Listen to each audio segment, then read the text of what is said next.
Me interesa entonces continuar esta clase hablando justamente desde el afrofeminismo de los cuerpos marcados por esta historia de esclavización y pensar cuáles son las estéticas emancipadoras que está planteando desde el arte artistas como Ana Mendieta o incluso desde la teoría feminista, teóricas y grandes activistas como Bell Hooks en los Estados Unidos, dentro de la gran línea del afroamericanas que han tenido y que siguen teniendo una impronta muy importante, Angela Davis, Audre Lorde, por supuesto, y también desde América Latina, otras grandes pensadoras como Lelia González, ¿no? En Brasil, Osuli Carneiro, ¿no? Pero no puedo lamentablemente detenerme porque además ustedes saben que quienes estén en el curso de las luchas de mujeres habrán visto las discusiones sobre afrofeminismo y los invito, sino a tener adelante esa inspiración. Pero lo que quisiera precisar más en esta clase y detenerme es justamente a esta posibilidad de pensar cómo en el arte de Mendieta, en esa vida que transcurre en un exilio a partir de que ella misma es parte de una operación llamada Operativo Peter Pan, que consistió en salvar, entre comillas, a los niños del comunismo por parte de las iglesias cristianas en los Estados Unidos, operación que se hizo llevar a muchísimos niñas y niños, entre ellos a Ana Mendieta y a su hermana Raquel, de 12 y 14 años de edad. Ellas llegan a los Estados Unidos, se alojan en Iowa y allí Ana de muy pequeña comienza a sentir su cuerpo marcado por la racialización y también por la idea de ser una latina de color, es decir, ella lo llama que la convocaba ese sentimiento de injusticia y de terrible denigración en el sentido que la palabra misma denigración deriva de un lenguaje racialista y racializante que es denigrar, no volver negro. Esto también es importante porque Ana Mendieta comienza a experimentar su condición racial en los Estados Unidos como latina y también su condición, como ella llama, me llamaba la pequeña putica, es decir, su condición de latina la inferiorizaba y la ubicaba también en el lugar de aquella mujer accesible. Estas connotaciones, por supuesto, para el feminismo descolonial y el afrofeminismo, del cual, bueno, tienen conversaciones, por supuesto, y articulaciones conjuntas políticas, tiene que ver con parte de todas las grandes investigaciones que se hacen en términos de qué significó ese paso, ¿no? Esa herida tan profunda, ese abismo, ese pensamiento abismal, como lo llama Boaventura, o esa profunda herida colonial, como lo llama el pensamiento decolonial, o la propia herida, como la llama el feminismo chicano, la herida de la chicana. Tiene diferentes connotaciones y en este sentido es fundamental pensar también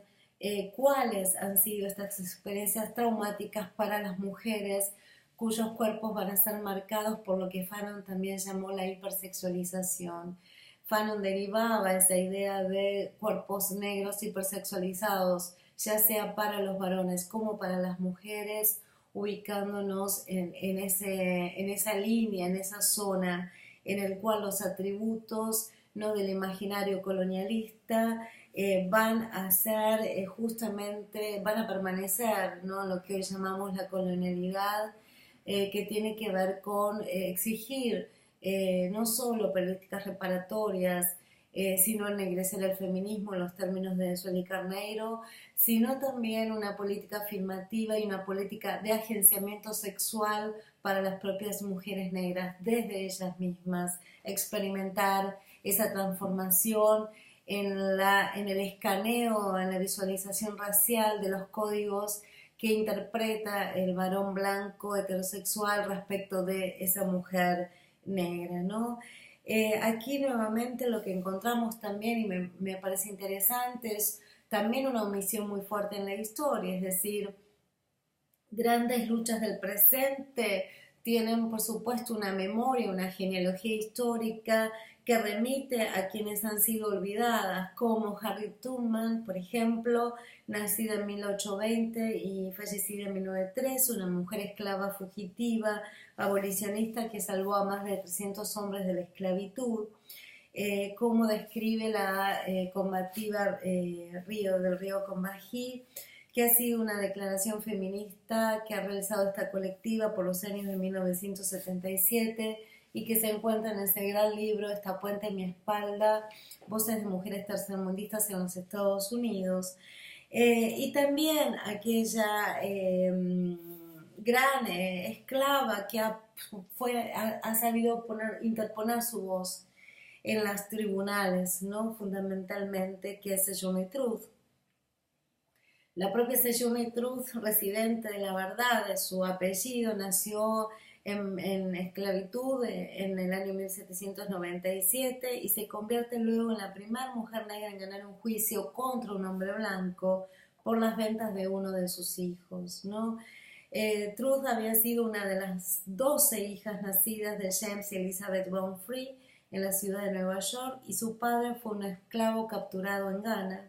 y su madre es hija de esclavos en Guinea, ¿no? Ella fue propiedad del coronel Hardenberg como toda su familia,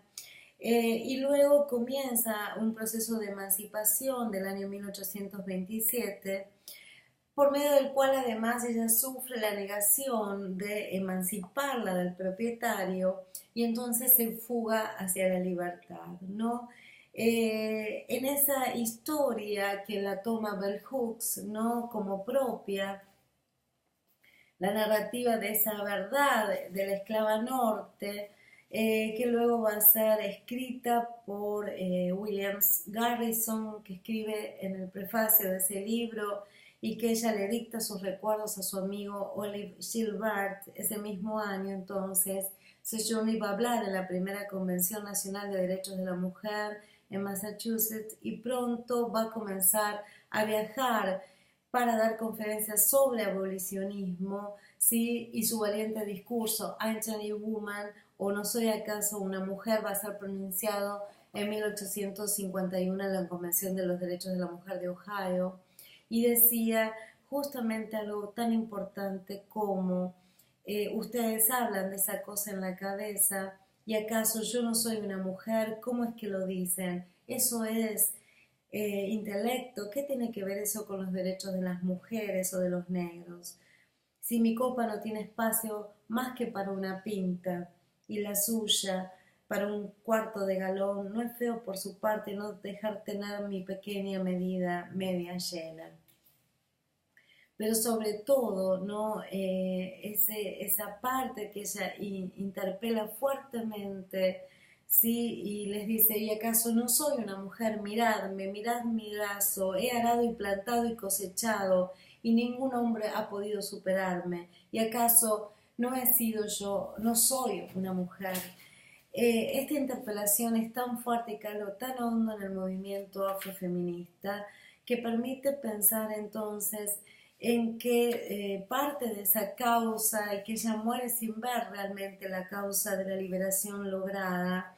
fue también parte de otras esclavas, por ejemplo en Cuba, Carlota, que era una mujer enamorada, una mujer negra esclavizada que lideró una de las más importantes sublevaciones de esclavos del año 1843 para liberar a Fermina también del ingenio Acana, y se dice que también fue la mujer que ella amó. Carlota fue presumiblemente traída desde Angola y esclavizada en el ingenio Triunvirato, localizado en Matanzas, en Cuba. Y ella ha dejado un legado impresionante también, porque ha sido su nombre llamada la Operación Carlota, que con una duración de 16 años y con más de 400.000 cubanos involucrados, fue una ofensiva latinoamericana realizada en el continente africano bajo la Revolución Cubana y que se realiza en Angola desde el año 75 hasta la retirada total de las tropas de Cuba en el año 1991, ¿no? En su biografía se señala que Carlota es de origen lucumí y según Geoffrey de la Forcade, las prácticas religiosas sincréticas conocidas como santería se basan principalmente en tradiciones yoruba llevadas a cabo por esclavos africanos de la actual Nigeria suroeste y del sur de Benin, y en Cuba estos esclavos fueron calificados de lucumí por sus dueños, un pueblo inventado, usado para categorizar no solo a los yoruba, sino también a Baribá, Igbo, Asante, Hausa y otros pueblos, ¿no? Es muy importante entonces cómo Carlota ha sido este gran símbolo y también fue para nosotros desde Claxo en la escuela que ha sacado este libro que les recomiendo también tener para sus lecturas más allá del diseño de los pueblos afrodescendientes, donde pueden reunir grandes contribuciones y donde Carlota ha sido ese símbolo de nuestra primera escuela en La Habana, una deuda racial que ha tenido la revolución, ¿no? Mendieta es hija de este proceso. Ella misma ha logrado con sus siluetas volver a Cuba, ha hecho de su cuerpo un lienzo donde ha inscrito sus profundas dificultad para integrarse a una sociedad como la estadounidense y su profunda aspiración de regresar a su Cuba natal, como lo ha hecho y ha dejado también sus huellas en las cuevas, en la ciudad y en la piedra caliza. Y por eso su obra es tan, pero tan importante, porque ahora ha aparecido como un legado de estas generaciones imborrable, de mucha actualidad, y porque ella ha sido lamentablemente producto del feminicidio, de un juicio del cual su pareja, el pintor de arte abstracto Carl André, supuestamente ha sido absuelto, pero sin embargo ese juicio y esa pregunta, ¿dónde está Ana Mendieta?, sigue siendo y sigue interpelando a nuestros movimientos afrofeministas, feministas descoloniales, para realmente lograr una justicia cognitiva, una justicia estética y una justicia en la memoria de Ana Mendieta y de nuestros feminismos. Muchas gracias y los espero en las contribuciones en los foros.